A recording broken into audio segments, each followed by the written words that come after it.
Hi friends, வாங்க இன்றைக்கி நம்ம மைதா ரவை சர்க்கரைலாம் வச்சு ஈஸியான ஒரு ஆட்டுக்கால் கேக்கு செய்யலாம். செய்கிறது ரொம்ப ஈஸி, டக்குன்னு செஞ்சிடலாம். பாருங்கள், மேலே அந்த முறுமுறுன்னு உள்ள நல்லா சாஃப்டாகவும் இருக்கும். தீபாவளிக்கு ஈஸியாக செய்யக்கூடிய பலகாரத்தில் இதுவும் ஒன்று. வாங்க இது எப்படி செய்கிறதுன்னு நம்ம வீடியோக்குள்ளே போய் பார்ப்போம்.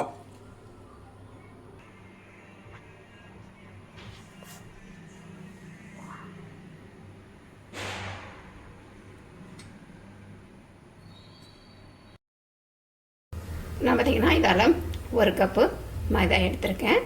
அதே கப்பால் 1/2 கப்பு சர்க்கரை எடுத்திருக்கேன். உங்கள் வீட்டுக்கு தகுந்த மாதிரி எடுத்துக்கோங்க. இப்போ பார்த்திங்கன்னா இந்த சர்க்கரையை இப்போ நம்ம மிக்சியில் பவுடர் ஆக்கிட்டு வந்துடலாம். அதேமாதிரி ஒரு முட்டையை மஞ்சக்கரு இல்லாமல் வெள்ளைக்கரு மட்டும் எடுத்து வச்சுருக்கேன். அதை லைட்டாக கொஞ்சோண்டு ஊற்றிருச்சு. வெள்ளைக்கரு மட்டும் எடுத்து வச்சுக்கலாம், மஞ்சக்கரு வேண்டாம். இப்போ நம்ம இதை பவுடர் ஆக்கிட்டு வந்துடலாம்.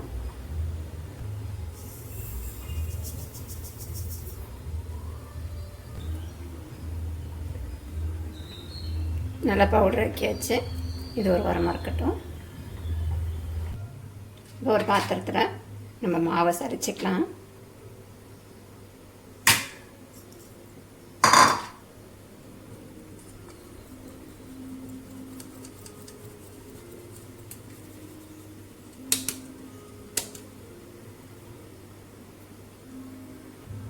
ஒரு கப்பு மைதா எடுத்தோம் இல்லையா, அதே கப்பால் 1/4 கப் அளவு ரவை சேர்த்துக்கலாம்.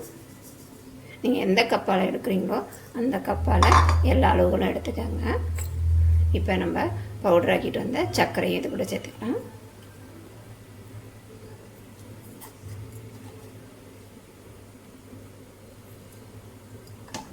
நம்ம எடுத்து வச்சுருந்தோம் இல்லையா முட்டை, அதையும் இது கூட சேர்த்துப்போம்.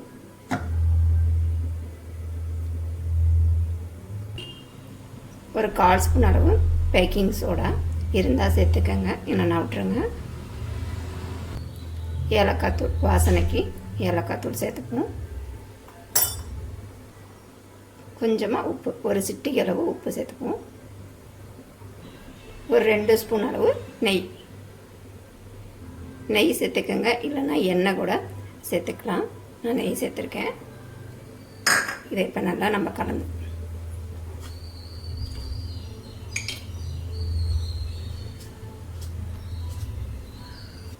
பாருங்கள். நல்லா எல்லாத்தையும் நல்லா ஒன்று கலந்தாச்சு.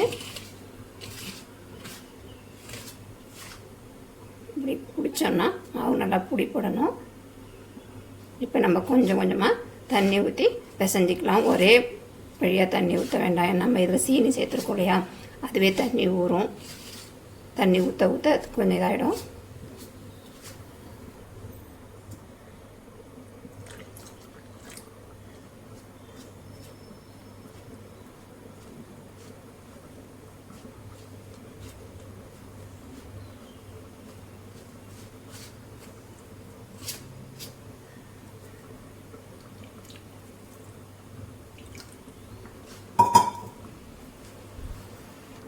பாருங்க, நல்லா பிசைஞ்சு எடுத்தாச்சு.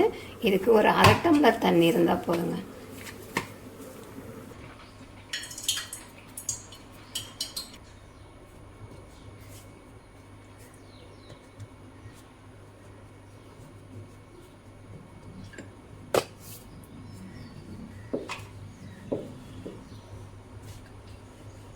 நம்ம நல்லா உருட்டிக்கலாம். இதை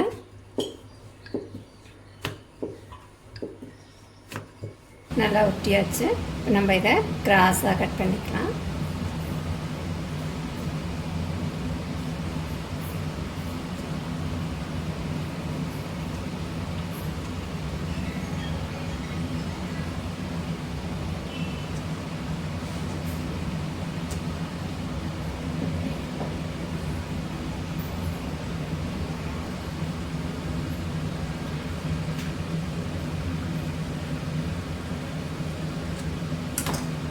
இப்படி கட் பண்ணிங்கன்னா இந்த அளவுக்கு வரும்.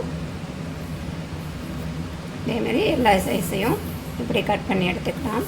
இதில் பார்த்திங்கன்னா நடுவில் லைட்டாக ஒரு கோடு லைட்டாக கட் பண்ணிட்டிங்கன்னா ரெண்டாக விரிஞ்ச மாதிரி இருக்கும். அவ்வளோதாங்க. இதேமாரி நம்ம எல்லாத்தையும் செஞ்சு எடுத்து வச்சுக்கணும். பார்த்திங்கன்னா எண்ணெய் காஞ்சிடுச்சு. அடுப்பை சுழுவிலே வச்சு போட்டுக்கலாம், இல்லைன்னா போட்டோன்னே நம்மளுக்கு கருகிடும்.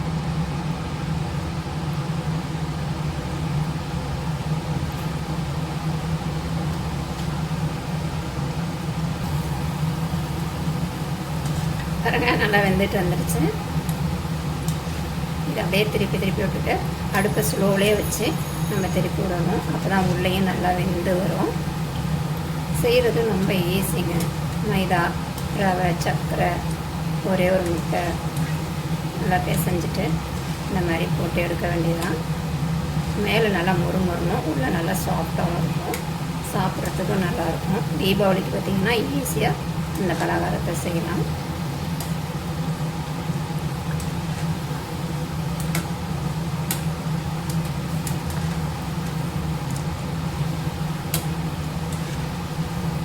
இதேமாரி நீங்களும் உங்கள் வீட்டில் தீபாவளிக்கு செஞ்சு பாருங்கள்.